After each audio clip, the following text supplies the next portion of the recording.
Olá pessoal, meu nome é Fábio e eu queria bater um papo com vocês sobre navegação GPS outdoor. Vamos lá?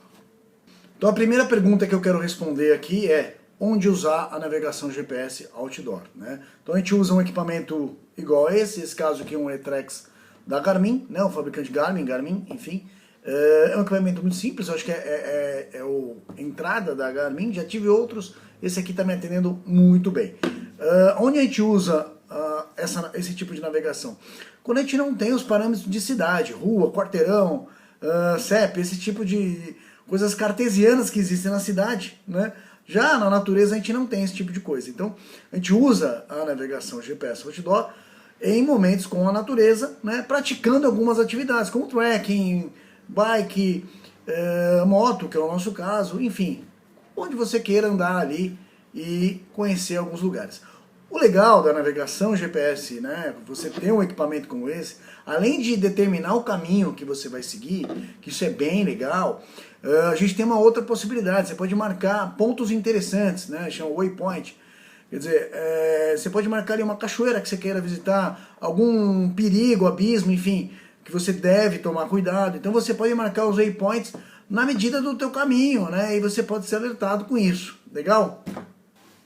E qual que é a diferença, né? A diferença entre cidade, Fábio, você falou aí que não é igual o meu GPS do carro, mas qual é a grande diferença, né? O carro, né, o GPS, a navegação do GPS quando você está no carro, usando um programa como Waze, enfim, Google Maps e outros, que aí você tem um roteirizador seguindo as ruas, né, seguindo todo o mapa da cidade onde você está, né? Então você, por exemplo, eu quero ir do ponto A ao ponto B, ele traça ali uma linha inicialmente reta e depois ele faz todo o contorno pelas ruas, né? E aí ele pode seguir vários parâmetros como tempo, né? Como mais curto, mais longo, sem pedágio, com pedágio, enfim. Aí dentro dos parâmetros ali que você insere, ele põe, né?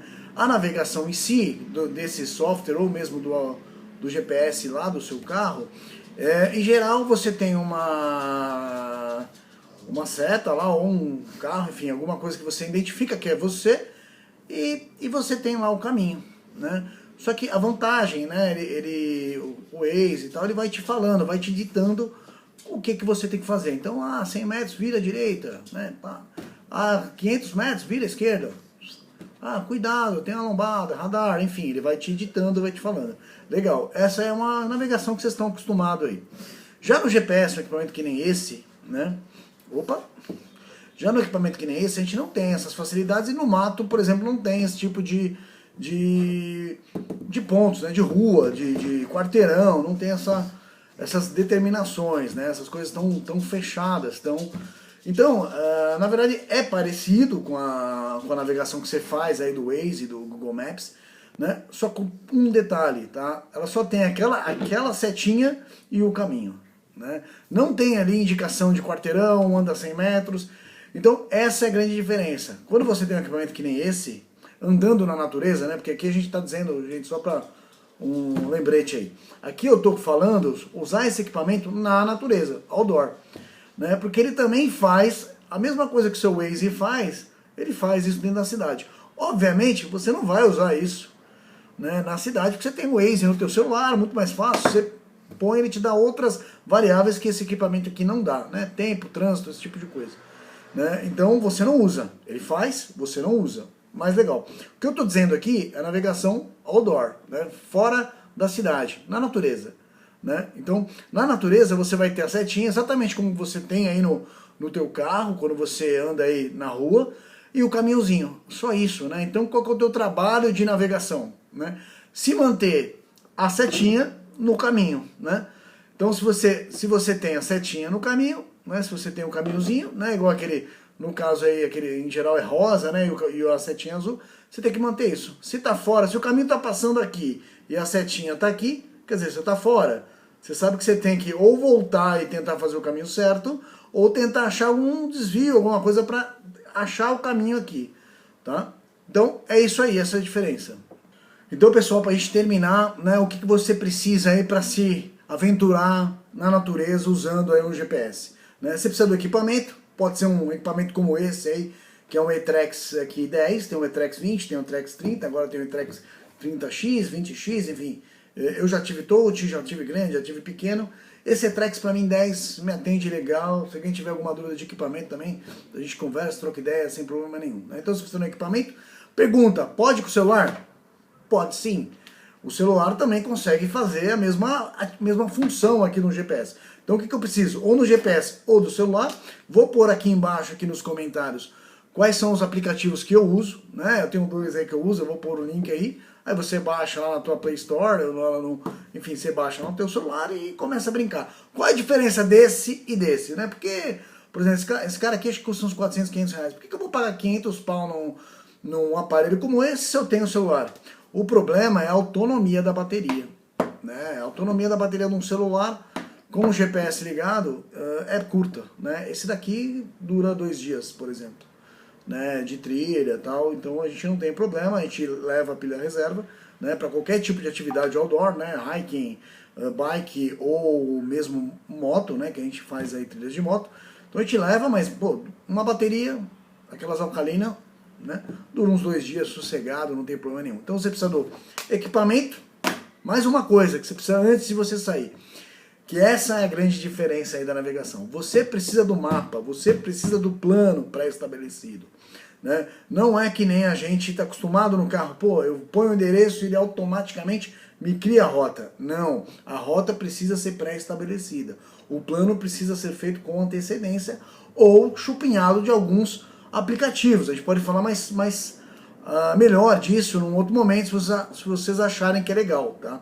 Então você precisa do equipamento e precisa do mapa, né? O mapa é legal ter o próprio trajeto, tá? Eu recomendo que tenha o próprio trajeto, os waypoints que eu falei, né? Que são os pontos interessantes, né? Tanto de perigo quanto pontos interessantes mesmo de visita. Por exemplo, tem uma cachoeira, tem um canyon que eu quero visitar, enfim, o que você achar legal aí para você visitar. E eu também recomendo colocar as coisas de segurança, né? Risco, né? Se tem algum período de queda, enfim. Eu andando de moto também, coloco questão de serviço, né? Onde estão os pontos de serviço naquela cidade, né? Eu costumo andar em determinada cidade, conheci um ponto novo, né? Um ponto interessante, eu faço isso também, mas por exemplo, um borracheiro, eu vou lá e marco o waypoint do borracheiro, né? Então você precisa do mapa, precisa com esses waypoints, né? Para você adentrar aí a natureza e fazer uma navegação tranquila. Galera, a minha ideia aqui, eu não sou um grande especialista em GPS, né? Mas eu uso isso já há muito tempo, né? Queria só rapidamente falar um pouco da minha experiência. Então, gente, só para eu finalizar realmente, eu queria só falar um pouquinho da minha experiência, né? Eu comecei a andar de bike lá atrás, quando eu comecei, não tinha essa facilidade de GPS e a gente queria muito conhecer novas cidades, né? Eu lembro uma vez que eu queria conhecer Itupeva, porque eu queria conhecer, achava legal, todo mundo foi, mas eu não conhecia, as coisas não eram tão linkadas, tão conectadas. Eu só tenho 42 anos, né? Também não sou assim tão velho. Mas a gente não tinha assim, pô, quero conhecer, troco ideia lá via Facebook e conheço o cara e vou lá fazer trilha com o cara. Não era tão fácil assim. A gente tinha as trilhas, como hoje tem no... Quem sabe, quem não sabe, posso mostrar depois. Que eu acho legal, participei de alguns quando era criança. Enduro de regularidade, as tulipas, né? Então você vinha com as tulipinhas, que nada mais eram que os caminhos, né? E o odômetro da bike. Então você andava com o odômetro da bike, né? 100 metros, aí vinha uma tulipinha. O que era a tulipinha? Era o desenho de mais ou menos o que você estava vendo ali. Então 200 metros você vai ver uma saidinha direita. Sai ali. E assim foi. Então eu comecei com essa necessidade, né? Sempre adorei estar no meio da natureza. Então com essa necessidade, começou aí com essas tulipinhas, né? E o odômetro da bike. E aí, com o advento aí do celular, eu já migrei aí pro celular e venho fazendo uso disso já há bastante tempo, né? Espero que vocês tenham gostado, tá? Quem quiser comentar, comenta aí. Se quiser dar um like também é legal, né? A gente é um grupo de moto que a gente quer realmente fazer diferente no nosso esporte, né? Tentar levar o pouco que a gente sabe, o pouco que a gente conhece para todo mundo, tentar expandir os horizontes aí e fazer o mundo melhor. Tá legal, gente? Obrigado aí. Um abraço para todos.